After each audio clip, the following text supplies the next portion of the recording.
Hello dear students, आज हमारी class थोड़ी लंबी हो सकती है क्योंकि आपका जो एग्ज़ाम है उसमें ज़्यादा समय नहीं है। इसी चीज़ को देखते हुए मैंने सोचा क्योंकि जीन प्याजे है आपके सिलेबस में, तो क्यों ना उसका इतना डीप स्टडी यानी गागर में सागर कर लिया जाए। आज जीन प्याजे का पूरा पीडीएफ मैंने इस तरीके से तैयार किया है कि जीन प्याजे से रिलेटेड जो भी आंसर आपके आएंगे उन्हें आप कभी भी गलत नहीं कर पाएंगे। यानी कि एक वीडियो और आपके पेडागोजी का जीन प्याजे क्लियर।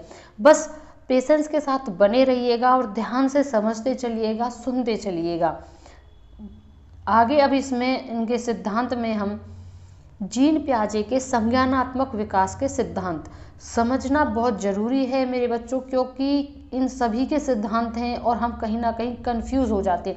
इसीलिए मैंने केवल सिर्फ जीन प्याजे के इस संज्ञानात्मक विकास को फोकस करते हुए, ताकि इस बचे हुए समय को आप अच्छे से फ्रूटफुली यूज़ कर सकें। तो पॉइंट वाइज देखिएगा। पहला पॉइंट, जीन प्याजे एक स्विस के थे यानी संज्ञानात्मक सिद्धांतकार हैं।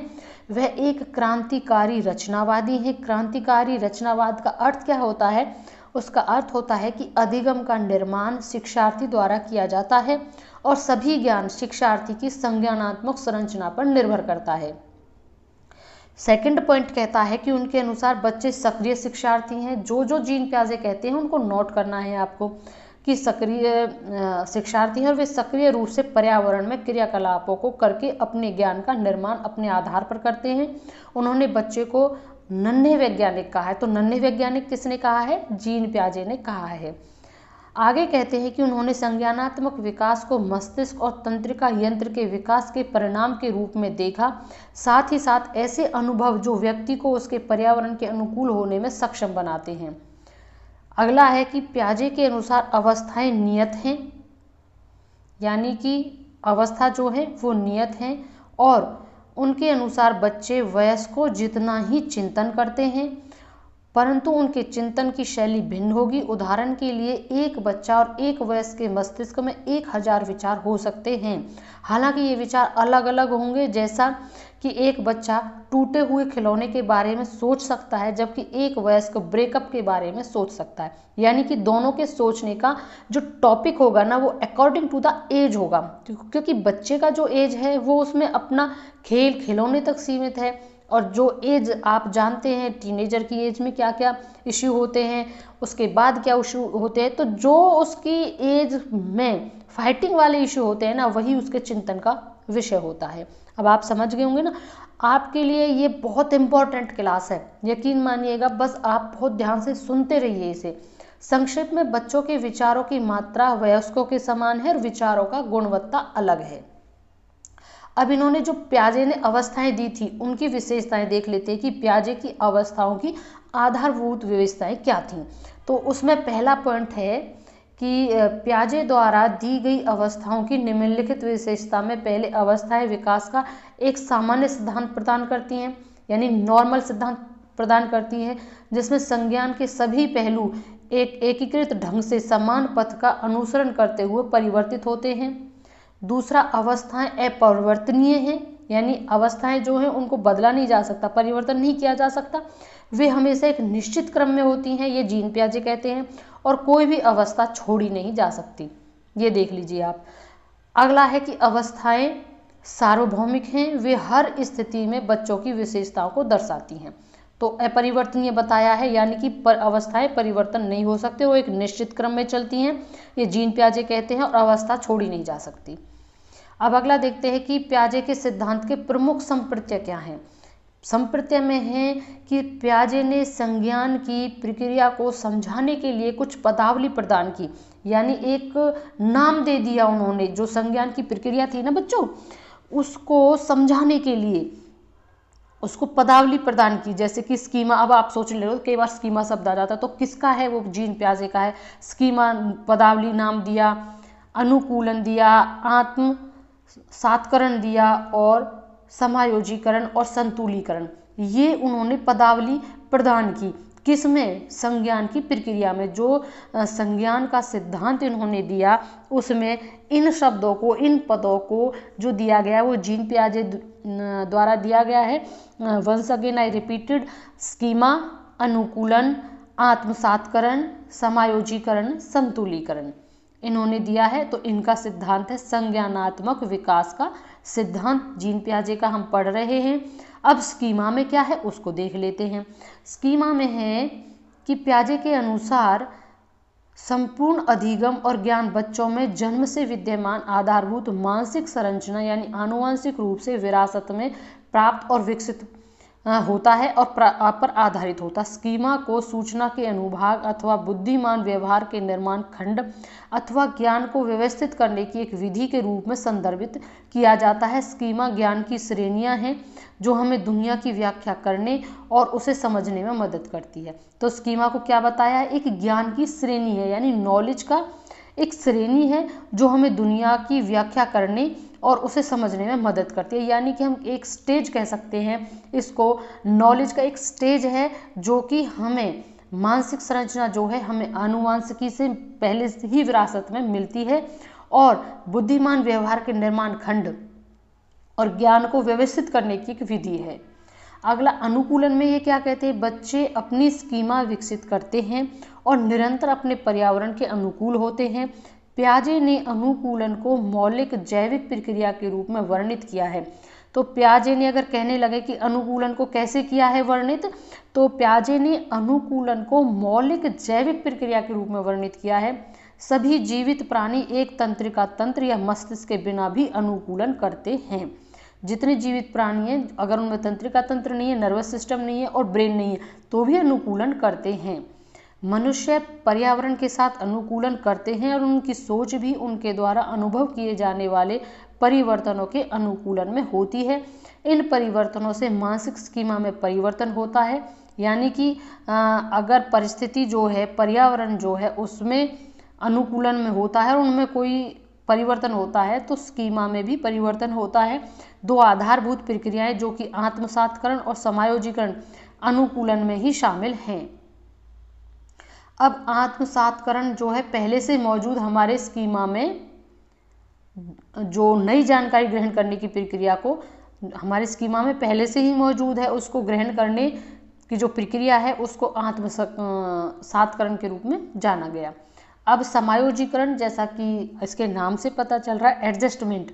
समायोजीकरण में नई जानकारी या नए अनुभव के परिणाम स्वरूप जो नया है उसमें जो स्कीमा है, विचार को बदलना शामिल है। इस प्रक्रिया के दौरान नई स्कीमा भी विकसित की जाती है या की जा सकती है।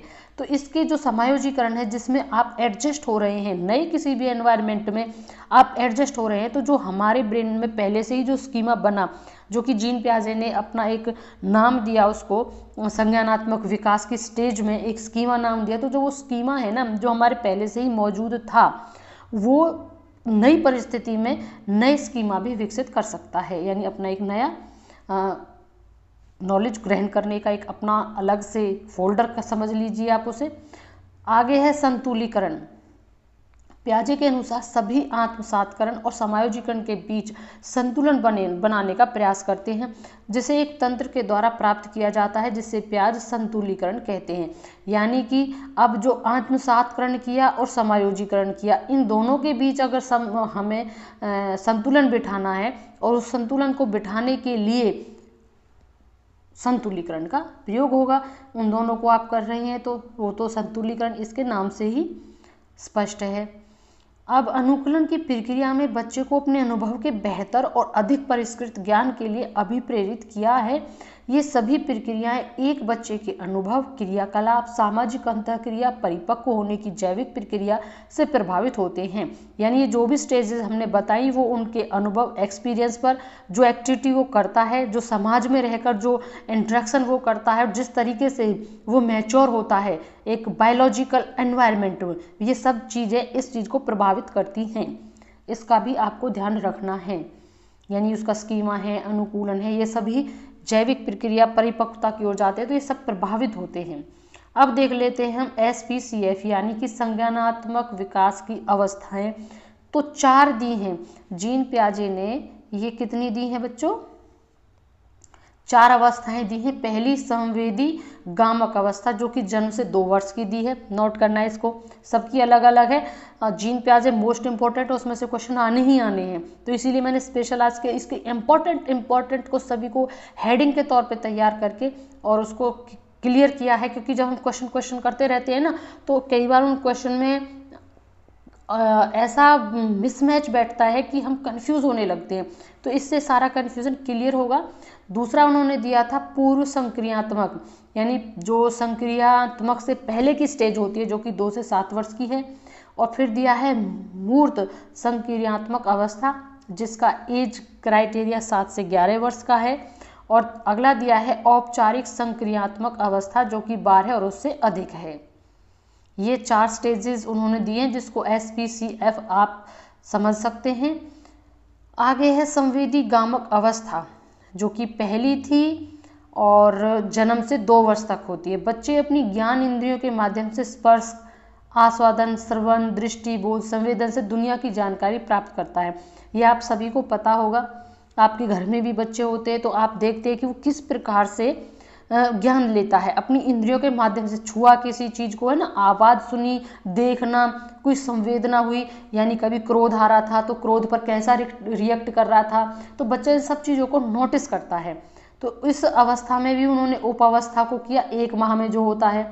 1 माह में प्रतिवर्ष स्कीमा पुनरावृत्ति, इसको जल्दी कर लेते क्योंकि बहुत डीप है, इसका इतना पड़ेगा नहीं, बस इतना ध्यान रखना कि उसमें भी उन्होंने अवस्थाएं दी थी, उपावस्था और उपावस्था 2, उपावस्था 3, जिसमें महा बांट दिए थे उन्होंने, बस ये ध्यान रख लेना आप कि इसमें इन्होंने उपावस्थाओं में महा बांटे थे, जिसमें 8 से 12 का हुआ, 12 से 18 का हुआ, उसमें क्या क्या अंतर आते चले गए, फिर 18 से 2 वर्ष में क्या हुआ। अगर आप कभी कंफ्यूज भी हो ना तो अपने घर में कोई बच्चा हो तो उसका जिस प्रकार से डेवलपमेंट हुआ है ना, आप उसको नोट कर लेंगे ना तो ये चीज़ें आपकी क्लियर हो जाएंगी। तो यहाँ पर है पूर्व संक्रियात्मक अवस्था, यानी सेकंड अवस्था यहाँ पर दे दी गई, जिसको हम प्रारंभिक या आरंभिक बाल्य अवस्था भी कहते हैं। जिसका पहला इन्होंने दिया है पूर्व, इसको भी पूर्व की तरह बांट लिया। और उसमें है क्या क्या कि प्रतीकात्मक कार्यों का उद्भव, समन्वयात्मक, यानी 2 से 4 वर्ष में बच्चे में जो जो डेवलपमेंट होना शुरू होता है उन सभी को दिया है। फिर अंत है प्रज्ञ चिंतन अवस्था, यानी कि यहाँ पर इन्होंने जो दूसरा दिया है ये इम्पोर्टेंट है, अंत है प्रज्ञ चिंतन अवस्था। आत्म केंद्रित भाषण, यानी बच्चा दूसरों के दृष्टिकोण को देखने में असमर्थ है, वह सिर्फ वही कहता है जो वह कहना चाहता है, 4 से 7 वर्ष में। अब मूर्त संक्रियात्मक अवस्था जो कि उत्तर बाल्यावस्था होती है, उसमें ये सभी पॉइंट्स है जो जिस तरीके से उनका डेवलपमेंट हो रहा था। सी को क्या कहा है उन्होंने? सी को विलोमता के कारण संरक्षण कहा है। सी का वर्गीकरण किया, विशेषता किया है। CCSN, ये यहाँ पर नोट कीजिएगा आप, नई चीज़ है CCS और N, इसका स्क्रीनशॉट ले लें और इसका देख लें कि CCN से किस तरीके से उन्होंने जो मूर्त संक्रियात्मक दिया है, यानी उत्तर बाल अवस्था में, उसमें मूर्त समस्याओं पर तार्किक संक्रिया लागू की जाती है, विकेंद्रीकरण, आगमात्मक और अधिक प्रभावी स्थनिक तर्क प्रस्तुत करता है। और औपचारिक संक्रियात्मक जो कि 12 और उससे अधिक है, यानी जिसे हम किशोरावस्था कह सकते हैं। ये किशोरावस्था में व्यवस्थित समस्या समाधान आ जाता है, परिकल्पनात्मक तर्क आ जाती है, अमूर्त चिंतन आ जाता है, निर्णयात्मक चिंतन आ जाता है और निर्णय लेना, ये किशोरावस्था में आ जाता है। तो पियाजे स्टेजेस ऑफ कॉग्निटिव डेवलपमेंट, इसका आप स्क्रीनशॉट ले लें, वेरी वेरी इंपॉर्टेंट, इंग्लिश का भी है और इसका आप स्क्रीनशॉट ले लें। थोड़ी देर मैंने स्क्रीन को रोके हुए हूँ और इसमें सारी हैं, जो इंग्लिश मीडियम से पढ़े हुए हैं उनको भी थोड़ा आसानी होगी, और सारी स्टेजेस में ईयर भी दिए हुए हैं। आगे चलते हैं अब हम शैक्षिक निहितार्थ, इसमें क्या था, यानी एजुकेशन से रिलेटेड पियाजे के संज्ञानात्मक विकास के सिद्धांत को शिक्षण अधिगम में प्रयुक्त किया जा सकता है, इसीलिए तो लगाया गया है इसको इस बीएड में। निर्देश और निर्देशों की सामग्री शिक्षार्थी के विकास की अवस्थाओं के अनुरूप होना चाहिए और इसीलिए फिर इसको टेट में रखा हुआ है। अन्वेषणात्मक अधिगम शिक्षार्थी को अन्वेषण करने और प्रयोग करने के अवसर प्रदान करता है, जिससे नई समझ को प्रोत्साहित किया जा सके। शिक्षक अन्वेषण और खोज को बढ़ावा देने के लिए निर्मित क्रियाकलापों की एक समृद्ध विविधता प्रदान करता है, जिसमें कला, पहेली बुझाना, वर्ग, कपड़े पहनना, निर्माण खंड, पुस्तक, उपकरण, प्राकृतिक विज्ञान, कार्य, संगीत शामिल हैं। शिक्षक बच्चे के सामयिक चिंतन, दुनिया को देखने के लिए उनके गलत दृष्टिकोण को चुनौती देने वाले तरीकों पर आधारित क्रियाकलाप प्रदान करते हैं।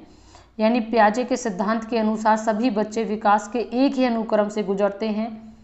बहुत इंपॉर्टेंट है, क्योंकि इसमें विकास के सिद्धांत में बहुत कंफ्यूज होते हैं कि कौन का कैसा क्रम बताया गया था।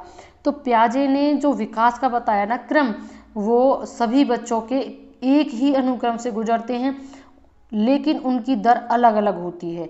इसलिए शिक्षकों को केवल पूरी कक्षा के लिए नहीं वरन प्रत्येक बच्चों और छोटे समूहों के लिए क्रियाकलापों की योजना बनानी चाहिए। इसीलिए यहाँ पर जीन पियाजे का क्या कहना है, क्योंकि वो विकास का जो उनका अनुक्रम है वो तो सेम है, लेकिन उसकी जो दर है वो अलग अलग होती है। हर एक बच्चे का सीखने का कैच करने का पावर जो होता है वो भी सेम नहीं होता है। कोई बहुत जल्दी सीखता है, कोई लेट सीखता है। तो वही जीन पियाजे कहना चाहते हैं। तो टीचर को क्या चाहिए, यहाँ पर आपका पेडागोजी को एक और क्वेश्चन तैयार हो रहा है। यहाँ पर पॉजिटिव टैग क्या है कि टीचर को क्या चाहिए कि वो ऐसे काम करे कि प्रत्येक बच्चा उससे लाभान्वित हो सके, अकॉर्डिंग टू उसकी रुचि, उसकी क्षमता के आधार पर हर बच्चे पर फोकस करना टीचर का काम है। अब आगे देख लेते हैं कि कक्षा शिक्षण छात्र केंद्रित होना चाहिए, ये है इम्पोर्टेंट है। और सक्रिय अधिगम, अन्वेषण अधिगम वैयक्तिक अधिगम के माध्यम से पूरा किया जा सकता है। वैयक्तिक अधिगम क्या है, इंडिविजुअल लर्निंग, यानी पर्टिकुलर एक एक बच्चे को आपको समझाना है तभी वह प्राप्त होगा। शिक्षक की भूमिका सीधे तौर पर पढ़ाने की बजाय अधिगम को सुगम बनाने की है। उसका क्या है, उद्देश्य क्या है, यहाँ पर देखिए पॉजिटिव टैग वर्ड चल रहे हैं ये सारे के सारे।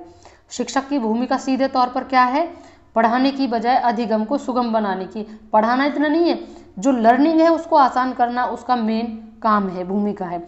और शिक्षक का ध्यान बच्चों की चिंतन प्रक्रिया पर होना चाहिए, न कि केवल कार्य के अंतिम परिणाम पर, कि वो चिंतन किस प्रकार करा। ये अध्यापक की भूमिका है। आप इसका भी स्क्रीनशॉट लीजिए। पियाजे के अनुसार जो वो टीचर की भूमिका चाहते थे वो यही है। Very very important. मूल सामग्री, श्रव्य दृश्य सहायक सामग्री प्रदान करना, यहाँ पर ये है। बच्चों में विसंतुलन पैदा करने के अवसर प्रदान करना, और यहाँ पर उन विधियों का प्रयोग जिनसे अन्वेषण और निर्माण हो सके, और सहयोग और व्यक्तिगत क्रियाकलापों का उपयोग। बहुत इंपॉर्टेंट है, आपने स्क्रीनशॉट ले लिया होगा, जाते जाते इनको देख जाना एक बार। जीन पियाजे के अनुसार शिक्षक के सबसे महत्वपूर्ण लक्षण ये हैं कि छात्र को उपयुक्त अधिगम, अनुभव और सामग्री प्रदान करना जो उन्हें अधिक आलोचनात्मक रूप से चिंतन करने के लिए प्रोत्साहित कर सके। शिक्षक को लचीला होना चाहिए, गौर करिएगा, क्योंकि यह उन विभिन्न प्रकार की छात्र क्षमताओं, आवश्यकताओं, रुचियों के प्रति अनुक्रिया करने में सक्षम बनाता है। एक शिक्षक को कक्षा में चलते रहना चाहिए, क्योंकि यह सहभागिता को बढ़ावा देने और बनाए रखने में सहायता करता है। बहुत इंपॉर्टेंट पॉइंट्स हैं ये वाले। और एक शिक्षक को समन्वयक के रूप में कार्य करना चाहिए, क्योंकि ऐसे पेडागोजी में बहुत क्वेश्चंस आते हैं। ये पेडागोजी के दोनों प्रकार से क्वेश्चन आते हैं। जो केवल पेडागोजी आपकी शुरू में आती है उसमें भी इन क्वेश्चन को पूछा जाता है, और बाकी तो जो आपका रिलेटेड किसी सब्जेक्ट से रिलेटेड में भी तो पेडागोजी होता है, उनमें भी इस प्रकार के क्वेश्चन पूछे जाते हैं। तो शिक्षक को एक समन्वयक के रूप में काम करना है और शैक्षिक तैयारियों का आकलन करना चाहिए, और यह सुनिश्चित करना चाहिए कि वह एक ऐसे वातावरण में हो जो कि उसके हित को पूरा करता हो। और पियाजे के सिद्धांत की आलोचनाएं जो हुई हैं वो ये आलोचना भी देख लेते हैं एक बार, जरूरी है। तो पियाजे के संज्ञानात्मक विकास पर सामाजिक, पर्यावरण, संस्कृति के प्रभाव को छोड़ दिया, क्योंकि उन्होंने संज्ञानात्मक विकास और जैविक परिपक्वता की सार्वभौमिक अवस्थाओं को अधिक महत्व दिया। अब देखो यहाँ पर एक चीज क्लियर हो गई ना। तो पियाजे ने संज्ञानात्मक विकास पर सामाजिक, पर्यावरण, संस्कृति के प्रभाव को छोड़ दिया। यानी कि अगर पियाजे का आता है तो ये चीज क्लियर है कि उन्होंने इस संज्ञानात्मक विकास में क्या चीज को छोड़ दिया था, उसमें सोशल वाला, पर्यावरण वाला, संस्कृति वाली चीजों को छोड़ दिया था। तो ये पियाजे का नहीं है। अगर पियाजे से रिलेटेड आपका कहीं पर क्वेश्चन आ रहा है जिसमें सामाजिक, पर्यावरण, संस्कृति आ रहा है तो इसको गौर करिएगा, क्योंकि उन्होंने संज्ञानात्मक विकास केवल जैविक परिपक्वता, आपने देखा भी था अभी जब हमने बताया, तो उसमें जैविक परिपक्वता था और सार्वभौमिक अवस्थाओं को अधिक महत्व दिया गया। बिल्कुल ऐसा ही है। जबकि सामाजिक, पर्यावरण का आप इसका प्रभाव पड़ता ही पड़ता है। जिस समाज में बच्चा रह रहा है उसका तो उस पर बहुत प्रभाव पड़ता है, इसको उन्होंने नज़रअंदाज किया। अगला है उनका सिद्धांत विभिन्न संस्कृतियों के बच्चों के अवलोकन पर आधारित नहीं है। यानी उन्होंने पर ही अवलोकन किया है और विभिन्न संस्कृतियों का उन्होंने नहीं लिया है। तीसरा क्या है इनका आलोचना में कि पियाजे ने बच्चों की क्षमताओं को कम करके आंका, क्योंकि उन्होंने अपने प्रयोग के दौरान कठिन क्रियाकलाप का उपयोग किया उन्होंने, यानी कि इसलिए कम किया उन्होंने, जो टास्क लिए वो बहुत हार्ड वाले लिए। अगला जो उनकी आलोचना की जाती है इस आधार पर की जाती है कि संज्ञानात्मक परिवर्तन का पियाजे का दृष्टिकोण चिंतन में बड़े परिवर्तनों पर केंद्रित है, जो संतुलीकरण के परिणाम स्वरूप होता है और अनुकूलन और संगठनात्मक प्रक्रियाएं इसके साथ होती है, लेकिन यह स्पष्ट नहीं है कि बच्चा संतुलीकरण के लिए क्या करता है। बिल्कुल ये संतुलीकरण का क्लियर है नहीं। अगला है उनका सिद्धांत संज्ञान को प्रभावित करने वाले सामाजिक प्रक्रियाओं पर आवश्यक ध्यान नहीं देता। इसको तो हम ऐसे ही समझ सकते हैं जैसा पहले वाला पॉइंट था, यानी सामाजिक प्रक्रियाओं को तो जीन पियाजे ने लिया ही नहीं है। आगे है पियाजे के सिद्धांत और क्रियाकलाप विभिन्न संदर्भों से लोगों के बीच संज्ञान की पूरी तरह से व्याख्या नहीं करते, यानी जो उसके सिद्धांत हैं और जो टास्क दिए गए थे अगर उन्हें सभी कॉन्टेक्स्ट में रखा जाए और लोगों के बीच उसे किया जाए तो वो पूरी व्याख्या नहीं कर पाता है, यानी सभी एस्पेक्ट पर वो सही से नहीं गुजर पाता है। तो यहाँ पर एक बार इसका भी आप स्क्रीनशॉट ले लें, बहुत ज़रूरी है ये भी। जो अवस्थाएं दी थी उन्होंने, ये 4 दी थी ना, संवेदीगामक, पूर्व संक्रियात्मक, मूर्त संक्रियात्मक और औपचारिक, तो उसमें मस्तिष्क में जो जो परिवर्तन होते हैं वो यहाँ पर है।